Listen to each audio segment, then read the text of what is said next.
Reality is a construct. You may ask, why is it a construct? It is around me in every moment. Yeah, maybe. But are you sure? Did you really percept what is there? We have some aspects in it to get a better understanding of all this. So, the first thing we have to look at is we have limited senses. So, of all the spectrum that is there from what we know from physics, we are not able to percept all what is there in one moment in time. We have a lot of tools developed to perceive or measure those aspects that our senses are not able to perceive. So if we look at this, we get something from what we call reality that is an abstraction. There's more. That's one part. So there are missing aspects of the spectrum because we have no senses for this. And even if we use our tools, there's not every aspect that we can perceive or measure in those moments. It would be too expensive to get it. Maybe it's not necessary, and that's why we are limited in our senses. That makes sense. So that our brain doesn't get an overload. And most of the times, we don't need those aspects of the spectrum that we can't sense at all. The second part is there's a processing between what our senses perceive and how we interpret it in the brain. So the input is limited, and the processing creates something of what that comes in as information, maybe,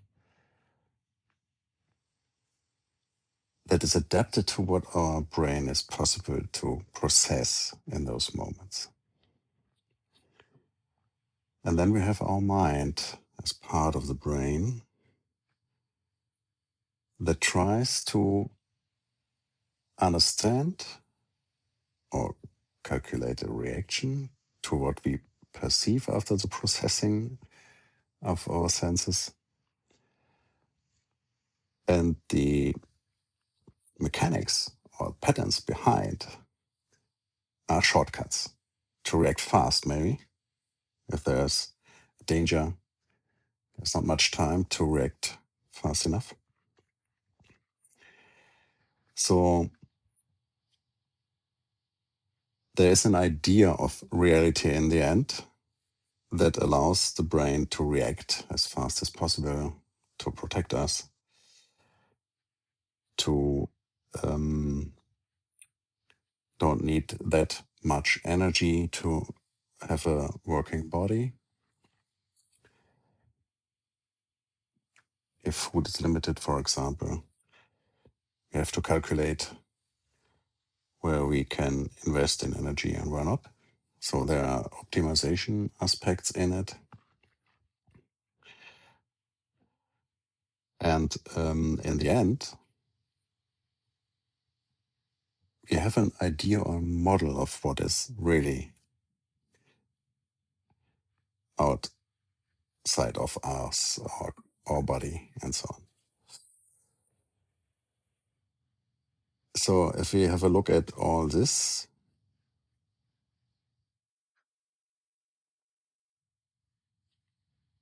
reality is an idea, but it describes not what is really there. So the question is, if we talk about truth, so what is reality in those moments? It's maybe a probability of what is really there. And there are some mechanics on the way to interpret what reality maybe is that not always work like we would wish how it worked or how it should work. And we get sometimes into trouble because the shortcuts and all this limited processing, I would say, um, creates sometimes results that are not really helpful. And that's important when we talk about what is it that is the base for our reactions, decisions. Do we really know what is, or is it only a construct? And most of the times it is a construct, and we have to reflect about it to get a better or the right base for decisions. And the interesting part in this is the mind constructs something that we interpret as reality in those moments, and it can be influenced by beliefs, societal norms. If we don't know who we are, so there's something that can let the mind interpret it something the wrong way. And if the construction of the reality as the mind interpreted is not that near to what really is or what you should be interpreted like your reality, I would say, your inner reality, you get into trouble with everything else that is based on this. For example, decisions. If you, that's an interesting example. You have a look at people outside of you and look only at their behavior. You don't know why they are doing this, and there are some weird things from your perspective because you try to interpret your experiences, your socialization, your values into this behavior and say that it's this way or that way to interpret, and maybe it's weird for your perspective of on reality. If you ask the person why her behavior is like this, you maybe get into trouble because there's a complete different root cause behind this. You never could recognize because you only saw the behavior but not the why behind it. And the why is the problem. You look at it, looking at that person from your perspective, but it's not the perspective of the person. And so you can't hit right, I would say, if you decide after looking at this behavior and you say, that's weird, that makes no sense. But if you understand the why behind from the perspective of the person you have a look at, everything changes. And that's the problem with the construct of reality. You can't expect that everybody has the same experience like you and can interpret the situations or has the same why like you, so that in any case it is clear what's going on or why. It's the way, other way around. Most of the times you can't recognize what's really going on. There's one exception. If you know this person a bit better, so maybe if you have a look at your friend, you know why this behavior happens, because you know enough about the person's background, socialization, values, and so on, and maybe the situation the person is currently in, so that you can, with this extra information, get a better understanding why it happened, what you currently have a look at. But most of the times we have not the why or this deeper knowledge about the person or their background and so on. And we always interpreted it the wrong way. So what is important and why I'm talking about this, it is a construct. In this example, your mind tries to fill this gap with your own experience, but most of the times it is not comparable to the background of the person you have a look at. So your mind constructs something into what you're looking at and tries to get a full picture of it, but it misinterprets what's going on because it can't hit what is the real behind all this. That's the construction. So the interesting part with all this is a lot of people really think they know what's going on, but they can't, because there's not enough information about the why, about the background. And that's only for a single person. If you have a look at the group, it becomes quite more complicated, because then you have, maybe if you have 5 people, you have 5 whys you didn't know about. And then the interaction between the people makes it even more complicated to understand what's going on. So how can we get rid of this problem?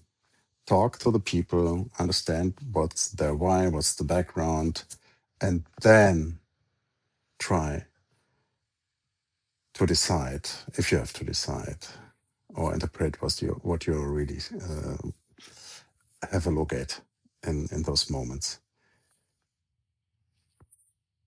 It is a trap to think, if you have a look at something, even if you're very experienced in certain situations, when you don't have the details about the persons that interact with each others, or you have a look at from the behavioral perspective.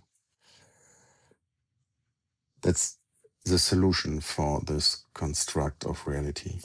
And interesting is that a lot of people don't realize that that's the cause for a lot of trouble they get into it, because they don't understand there's a view or a reality